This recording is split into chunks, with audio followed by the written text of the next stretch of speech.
Assalamualaikum warahmatullahi wabarakatuh. Sebelum kita mulai kisah penuh hikmah ini, mari kita bersama-sama membaca sholawat untuk Nabi Muhammad, agar hidup kita lebih berkah dan bermanfaat.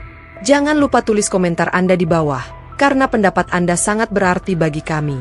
Mari kita mulai kisahnya. Bagaimana jika cinta sejati datang dari seseorang yang sama sekali tak terduga? Seorang polisi wanita cantik yang kehilangan dompetnya, dan seorang pemulung tua yang menemukan serta mengembalikannya. Awalnya hanya rasa terima kasih, tapi perlahan berubah menjadi sesuatu yang lebih dalam. Namun, ketika cinta mereka diuji oleh perbedaan status sosial dan restu keluarga, mampukah mereka bertahan? Inilah kisah yang akan mengguncang hati Anda, sebuah perjalanan cinta yang penuh air mata, pengorbanan, dan kebahagiaan yang datang dari tempat yang tak disangka. Bersiaplah, karena cerita ini akan membuat Anda percaya bahwa cinta sejati memang ada. Hujan turun rintik-rintik di kota Bandung sore itu. Yuliani baru saja keluar dari kantor polisi tempatnya bertugas. Ia menghela napas panjang, merasa lelah setelah seharian bekerja. Sebagai seorang polisi wanita yang berdedikasi, ia selalu berusaha menjalankan tugasnya dengan penuh tanggung jawab. Di tangannya, ia menggenggam ponsel yang menampilkan beberapa pesan dari keluarganya. Ibunya mengingatkannya untuk segera pulang karena ayahnya ingin membahas sesuatu. Namun, pikirannya masih sibuk dengan tugas yang baru saja diselesaikan. Sambil berjalan menuju tempat parkir, ia merogoh tas kecilnya untuk mengambil kunci motor. Namun, alisnya langsung mengernyit. Dompetnya tidak ada. Panik, Yuliani berhenti sejenak dan membongkar isi tasnya. Semua ada di sana, ponsel, buku catatan, dan beberapa peralatan kecil. Kecuali dompetnya yang berisi kartu identitas, uang, dan yang paling penting, berkas-berkas pekerjaan yang sangat rahasia. Duh, di mana jatuhnya? Gumamnya cemas. Tanpa pikir panjang, Yuliani kembali ke kantor, menyusuri setiap sudut yang baru saja dilewatinya. Namun, dompet itu tidak ditemukan. Sementara itu, di sudut lain kota, seorang lelaki tua berjalan perlahan di trotoar yang basah. Bajunya lusuh, sandal jepitnya sudah menipis, dan di tangannya tergenggam sebuah karung putih yang sudah bertambal di sana-sini. Ia adalah Pak Jarno, seorang pemulung yang telah bertahun-tahun mencari nafkah dengan mengumpulkan barang bekas. Langkahnya terhenti saat ia melihat sebuah benda berwarna coklat tergeletak di pinggir jalan. Ia membungkuk, mengambilnya, lalu mengusapnya perlahan untuk memastikan benda itu bukan sampah. Dompet? Gumamnya. Pak Jarno membuka dompet itu dengan hati-hati. Di dalamnya, ia menemukan kartu identitas seorang wanita muda dengan seragam polisi. Ia menatap foto di dalam kartu itu dengan seksama. Yuliani Sutrisna. Di dalam dompet itu juga terselip beberapa lembar uang dan segepok kertas yang sepertinya sangat penting. Hati kecil Pak Jarno berbisik bahwa pemilik dompet ini pasti sedang kebingungan mencarinya. Tanpa berpikir panjang, ia menutup dompet itu dan menyelipkannya ke dalam karungnya. Ia harus segera mengembalikannya. Di kantor polisi, Yuliani mondar-mandir dengan wajah penuh kecemasan. Beberapa rekan kerjanya mencoba menenangkannya, tetapi pikirannya sudah dipenuhi berbagai kemungkinan buruk. Tiba-tiba, seorang petugas mendekat. "Bu Yuli, ada seorang pria tua di depan. Katanya dia mau ketemu dengan ibu." Yuliani langsung bergegas menuju ruang depan. Di sana, berdiri seorang lelaki tua dengan pakaian lusuh, memegang sebuah dompet yang sangat dikenalnya. "Nak, ini dompetmu, kan?" ujar Pak Jarno sambil mengulurkan tangannya. Yuliani terdiam sejenak, tidak percaya bahwa ada orang yang begitu jujur di dunia ini. Dengan tangan sedikit gemetar, ia menerima dompet itu dan segera memeriksa isinya. Semuanya masih utuh. "Pak, di mana Bapak menemukan ini?" tanyanya penuh haru. "Tadi di pinggir jalan, Nak. Saya pikir pasti yang kehilangan sedang bingung mencarinya." Yuliani menatap pria tua itu dengan mata berkaca-kaca. Ia bisa merasakan ketulusan dari sorot matanya yang lelah namun penuh kebijaksanaan. "Terima kasih banyak, Pak. Bapak sudah menyelamatkan saya. Kalau dompet ini hilang, saya pasti akan mendapat masalah besar," ujar Yuliani dengan suara bergetar. Pak Jarno hanya tersenyum. "Tidak usah berterima kasih, Nak. Kewajiban saya sebagai manusia untuk mengembalikan barang yang bukan hak saya." Jawaban sederhana itu membuat hati Yuliani bergetar. Di zaman seperti ini, di mana kejujuran sering dianggap langka, ternyata masih ada orang yang memegang teguh nilai-nilai moral. Ia pun mengajak Pak Jarno untuk duduk sejenak dan mengobrol. Dari percakapan singkat itu, Yuliani mengetahui bahwa Pak Jarno telah lama hidup sendiri setelah istrinya meninggal. Ia tidak memiliki anak dan hanya mengandalkan hasil memulung untuk bertahan hidup. Hati Yuliani semakin terenyuh. "Pak, bolehkah saya mengantar Bapak pulang?" Pak Jarno awalnya menolak dengan sopan, tetapi Yuliani bersikeras. "Anggap saja ini ucapan terima kasih saya, Pak. Saya ingin tahu lebih banyak tentang kehidupan Bapak." Akhirnya, Pak Jarno mengangguk. Bersama-sama, mereka pun berangkat menuju tempat tinggalnya, tanpa menyadari bahwa pertemuan itu akan mengubah hidup mereka berdua selamanya. Motor Yuliani melaju pelan di jalanan sempit, mengikuti petunjuk dari Pak Jarno yang duduk di belakangnya. Malam mulai turun, lampu-lampu jalan menyala redup, menemani perjalanan mereka menuju rumah Pak Jarno. "Nak Yuli, pelan-pelan saja. Rumah saya tidak jauh lagi, belok kiri di depan," ujar Pak Jarno dengan suara lembut. Yuliani mengangguk dan mengurangi kecepatan. Dalam hatinya, ada rasa penasaran yang begitu besar. Seorang pria tua yang begitu jujur, hidup sendiri, dan tetap bertahan dalam keadaan sulit. Seperti apa kehidupannya? Setelah beberapa menit, mereka tiba di sebuah gang kecil. Jalan tanah yang basah akibat hujan sore tadi membuat motor sedikit oleng. Yuliani memarkirkan motornya di depan sebuah rumah mungil berdinding kayu. Cahaya lampu temaram dari dalam rumah itu memberi kesan sederhana, tetapi terasa hangat. "Ini rumah Bapak?" tanya Yuliani, sedikit terkejut melihat betapa kecil dan sederhananya tempat tinggal Pak Jarno. "Iya, Nak. Hanya gubuk tua, tapi cukup untuk berteduh," jawab Pak Jarno dengan senyum tulus. Yuliani turun dari motor dan memperhatikan rumah itu lebih dekat. Meski sederhana, rumah itu tampak bersih dan rapi. Halaman depannya ditumbuhi beberapa tanaman yang terlihat terawat. "Silakan masuk, Nak. Maaf kalau seadanya," ucap Pak Jarno sambil membuka pintu. Yuliani melangkah masuk. Di dalam, hanya ada beberapa perabotan sederhana, sebuah meja kayu kecil, kursi bambu, dan dipan yang dialasi tikar. Di sudut ruangan, ada rak kecil berisi beberapa kitab agama dan buku-buku tua. "Bapak tinggal sendiri di sini?" tanya Yuliani, matanya menyapu seluruh ruangan. Pak Jarno mengangguk. "Iya, Nak. Sejak istri saya meninggal, saya hidup sendiri. Tidak punya anak, jadi ya begini saja." Yuliani duduk di kursi bambu dan memperhatikan pria tua itu dengan seksama. Meskipun hidup dalam keterbatasan, wajah Pak Jarno memancarkan ketenangan dan kebijaksanaan. "Kenapa Bapak tidak mencari pekerjaan lain?" "Maksud saya, pekerjaan yang lebih ringan," tanya Yuliani penasaran. Pak Jarno tersenyum.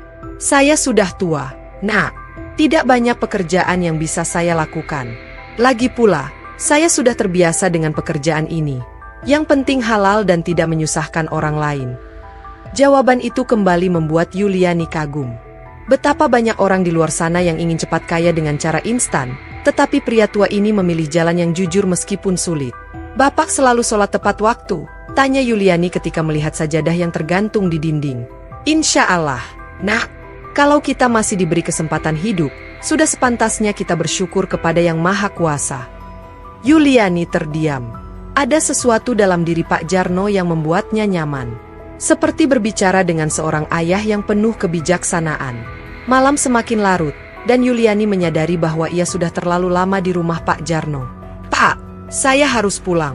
Terima kasih sudah mengizinkan saya berkunjung," ucap Yuliani sambil berdiri. Pak Jarno mengangguk. "Hati-hati di jalan, Nak. Kalau ada waktu, mampir lagi." Yuliani tersenyum.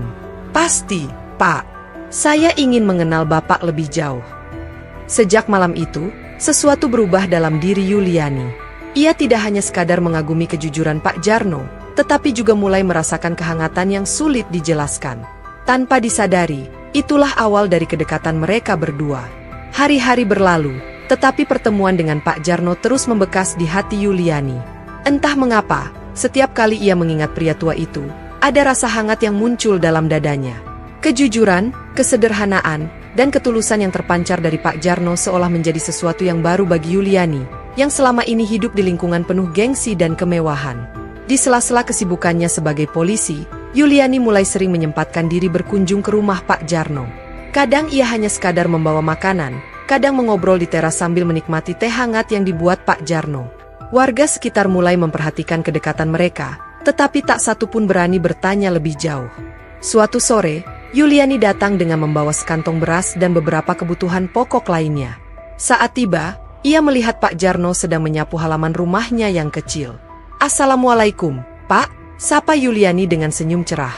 "Waalaikumsalam, Nak Yuli." "Wah, datang lagi?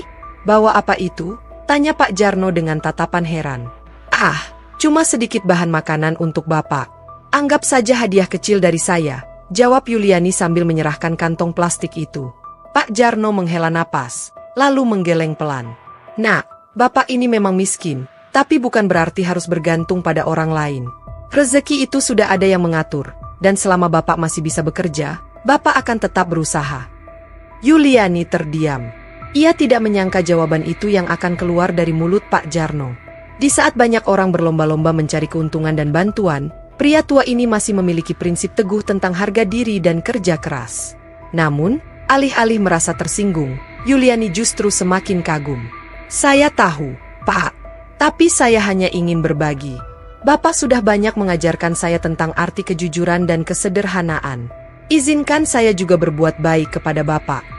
Pak Jarno tersenyum lembut, lalu akhirnya menerima pemberian Yuliani. "Baiklah, Nak, kalau begitu, Bapak terima. Semoga Allah membalas kebaikanmu." Seiring waktu, hubungan mereka semakin erat. Yuliani tidak sekadar melihat Pak Jarno sebagai pria tua yang membutuhkan pertolongan, tetapi juga sebagai seseorang yang membuatnya merasa tenang dan nyaman. Hingga suatu hari, Yuliani mengajak Pak Jarno untuk pergi ke pantai. "Pak, saya ingin jalan-jalan ke pantai. Bapak mau ikut?" tanyanya. Pak Jarno mengangkat alisnya. "Pantai? Sudah lama Bapak tidak ke sana. Nak Yuli yakin ingin pergi dengan Bapak." Yuliani tertawa kecil. "Tentu saja. Kenapa tidak? Saya ingin menikmati udara segar, dan saya ingin Bapak menemani saya." Pak Jarno akhirnya setuju, dan keesokan paginya mereka pergi ke pantai yang tidak terlalu jauh dari desa. Di sana, mereka duduk di atas pasir, memandangi ombak yang bergulung tenang. Angin laut berembus lembut, menerbangkan helaian rambut Yuliani yang tidak diikat. Ia memejamkan mata sejenak, menikmati suasana yang damai. "Pak, hidup itu aneh ya?" gumamnya tiba-tiba. Pak Jarno menoleh. "Kenapa begitu, Nak?" "Saya tidak pernah membayangkan akan mengenal Bapak seperti ini. Seorang polisi bertemu dengan seorang pemulung, lalu menjadi dekat. Rasanya seperti takdir," ujar Yuliani dengan senyum tipis. Pak Jarno tertawa pelan. "Allah selalu punya rencana, Nak. Kita tidak pernah tahu kemana hidup akan membawa kita. Yang penting, jalani dengan hati yang ikhlas." Yuliani menatap pria tua itu dengan penuh perasaan. Ia tidak tahu sejak kapan hatinya mulai berdebar setiap kali berada di dekat Pak Jarno. Yang ia tahu, pria itu telah mengisi kekosongan di hatinya dengan cara yang tidak pernah ia duga. Dan tanpa ia sadari, benih cinta itu telah tumbuh. Beberapa minggu setelah perjalanan mereka ke pantai, Yuliani mulai merasakan perubahan dalam tubuhnya. Ia sering merasa mual di pagi hari dan mudah lelah. Awalnya ia mengira hanya kelelahan akibat pekerjaan, tetapi semakin lama, gejala itu semakin jelas. Hingga suatu hari, ia memberanikan diri untuk melakukan tes kehamilan di rumah. Saat melihat hasilnya, jantungnya berdegup kencang. Positif. Darahnya terasa berdesir. Ia terduduk di tepi tempat tidur, mencoba memahami apa yang baru saja terjadi. "Aku hamil anak Pak Jarno." Berbagai perasaan bercampur aduk dalam hatinya. Antara bahagia, takut, dan bingung. Bagaimana reaksi Pak Jarno? Bagaimana dengan keluarganya? Dan yang paling penting, apa yang akan terjadi dengan masa depannya? Ia tahu, setelah ini hidupnya tidak akan pernah sama lagi. Malam itu, Yuliani duduk termenung di kamar kontrakannya. Hasil tes kehamilan masih tergenggam di tangannya. Jantungnya berdegup kencang, pikirannya berkecamuk. Ini bukan sesuatu yang bisa ia sembunyikan selamanya. Ia harus memberitahu Pak Jarno. Ia juga harus menghadapi orang tuanya. Keesokan harinya, dengan langkah berat, Yuliani kembali ke rumah Pak Jarno. Ia berdiri di depan pintu kayu yang sudah mulai lapuk itu, mengatur napas sebelum mengetuk pelan. "Assalamualaikum, Pak," sapanya. "Waalaikumsalam, Nak Yuli," jawab Pak Jarno dari dalam. Pintu terbuka, dan wajah teduh pria tua itu muncul. "Masuklah, Nak. Ada apa?" Yuliani masuk dan duduk di kursi bambu seperti biasa. Namun kali ini, Tangannya saling menggenggam, jari-jarinya saling bertaut gelisah. "Ada yang ingin saya bicarakan, Pak," katanya lirih. Pak Jarno menatapnya penuh perhatian. "Apa itu, Nak?" Yuliani menarik napas dalam-dalam, lalu dengan suara bergetar, ia berkata, "Saya hamil, Pak." Ruangan menjadi sunyi. Pak Jarno terdiam, matanya membulat sejenak sebelum akhirnya menghela napas panjang. "Innalillahi," gumamnya pelan. "Nak Yuli yakin?" Yuliani mengangguk, matanya mulai berkaca-kaca. "Saya sudah tes beberapa kali. Hasilnya sama. Saya mengandung." Pak Jarno menundukkan kepala, kedua tangannya saling menggenggam di atas lututnya. Beberapa saat ia terdiam, sebelum akhirnya menatap Yuliani dengan penuh ketenangan. "Kalau begitu, saya akan bertanggung jawab, Nak," katanya mantap. Yuliani menatapnya, hatinya bergetar. Ia tahu, Pak Jarno bukan pria yang akan lari dari kenyataan. Namun, masalah mereka bukan hanya tentang janin dalam kandungannya. Ada hal yang lebih besar yang harus mereka hadapi, orang tuanya. 2 hari kemudian, Yuliani memberanikan diri pulang ke rumah orang tuanya di Bandung. Rumah besar yang dulu selalu terasa hangat, kini terasa dingin dan menekan saat ia melangkah masuk.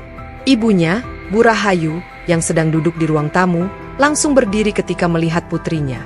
"Yuli, sudah lama sekali kamu tidak pulang," ujarnya senang. Pak Burhan, ayahnya, menoleh dari kursinya. Tatapannya tajam, penuh wibawa seperti biasa. "Ada apa kamu tiba-tiba pulang?"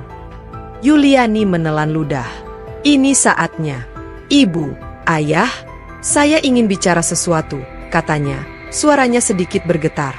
Bu Rahayu duduk kembali, sementara Pak Burhan melipat tangan di dadanya. "Bicara saja."